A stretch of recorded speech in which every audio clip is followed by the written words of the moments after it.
Hello and welcome to another video.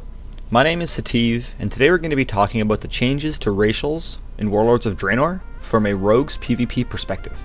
First up is something that we're all familiar with, which is the human racials.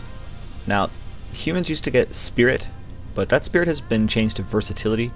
So if you want to know what 100 versatility does for a character, at level 100, that's 0.77 damage increase and 0.38 damage reduction. Very minuscule amount. But I mean, it's a passive, you don't have to invest anything into getting it, so I guess there's nothing wrong with that. And from a DPS perspective, it's way better than Spirit. And every man for themselves is sticking around, you ain't gonna have to worry about that going anywhere. Holinka recently tweeted that there's no plans to change every man for himself. So, if someone's been telling you it's leaving, they're lying to you. They're lying. Continuing with the Alliance theme, let's go ahead and take a look at Dwarves. Dwarves are getting an additional 2% critical strike damage. Now that's not critical strike chance, that's damage. Your crits in Warlords of Draenor will do 150% of what you deal, instead of, I think it's 200% in MoP. So crits have been toned down, but this is just a small 2% boost to your crits. I mean, it seems like it's not going to be a whole heck of a lot. They also take 1% reduced damage from Frost Mages, because hell, nobody likes Frost Mages. Let's stick 1% damage reduction on Dwarves just for the fun of it.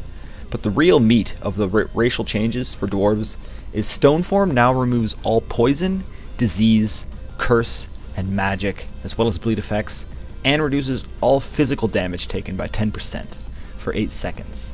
So, when you pop Stoneform, it'll remove all debuffs from your character, though you're not immune to them. You're only taking 10% reduced physical damage for the duration. This can be used as a second cloak to get a Ristealth in a desperate situation. I feel like Dwarves are going to be a very solid choice for rogues. Gnomes' racials have been buffed. Escape Artist is now a 1 minute cooldown instead of a minute and a half. And Expansive Mind now affects your energy instead of just mana.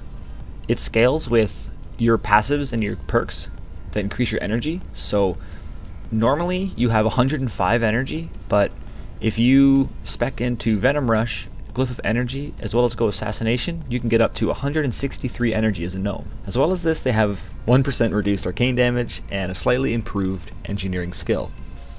Next, let's take a look at Night Elves. Night Elves have Touch of Elune, which gives you 1% haste during the night and 1% crit during the day. That's kind of interesting. Obviously, Wisp Spirit is still around, you move quicker while dead. Quickness gives you a 2% chance to dodge melee and ranged attacks, as well as 2% additional movement speed. And Elusiveness gives you 5% movement speed while stealthed. Shadow Meld still drops you from combat, and allows you to re-stealth and open from stealth, which is pretty fantastic.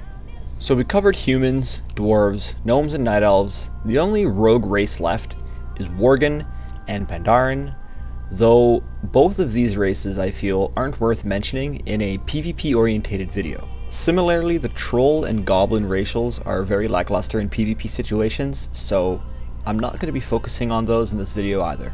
Let's go ahead and get started with the old-time classic, Undead. For reasons unknown to me, Will of the Forsaken has caught a nerf. It is now a 3-minute cooldown, up from 2. Cannibalize has not changed, Touch of the Grave is still the same, and Shadow Resistance now reduces shadow damage by 1%, similar to other effects. Next are the Orcs, who have also caught a slight nerf. Hardiness is now 10%, down from 15. Blood Fury is alright, though when you compare it to the human racial of being able to equip a on-use trinket as well as a proc trinket, it's actually 50% as effective and has a longer cooldown. And finally we have the Blood Elves. Blood Elves have a 1% increased chance to crit, a bonus to their enchanting skill, as well as a 1% reduced damage from Arcane. Now, here's the racial skill they have. Arcane Torrent is a 2-minute cooldown that silences enemies for 2 seconds and restores 15 energy. I feel like this could be good in opening situations where you don't want to spend the energy on Garrote, but you still want to silence, say, a mage for a little bit to keep him from blinking. But honestly, Garrote is twice as long when you glyph it, so I feel Garrote is a better option than using Arcane Torrent, but Arcane Torrent definitely would have its uses. To wrap things up, I'm going to sign you guys off with my thoughts on the races that I have covered. So far, I feel human is one of the best races. The ability to have the proc trinket and the on-use trinket is infinitely more powerful now that engineering's on-use effect has been removed. A lot of the bonuses from professions have been toned down in PvP, so You know, engineering synapse springs was one of those things. Now there's no alternative for races that can't use an on-use effect.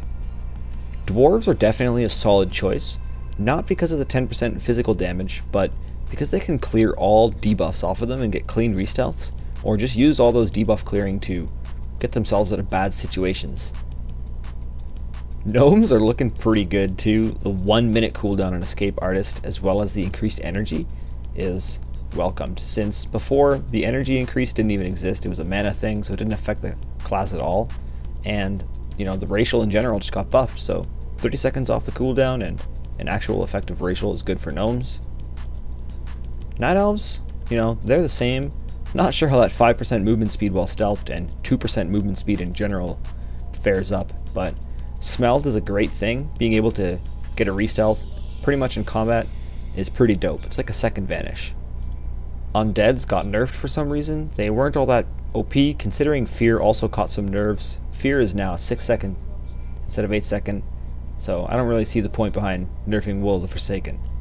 And Orcs got nerfed, so you know, I don't really like playing an Orc. The increased damage is not all that great, and now it's 10% instead of 15%, so there's even less reason to playing it. Well guys, thank you so much for watching. I hope you've liked the video and enjoyed the information that I shared. Until next time, my name is Sativ, and I want you all to stay sneaky, but most importantly, I want you guys to have a fantastic day.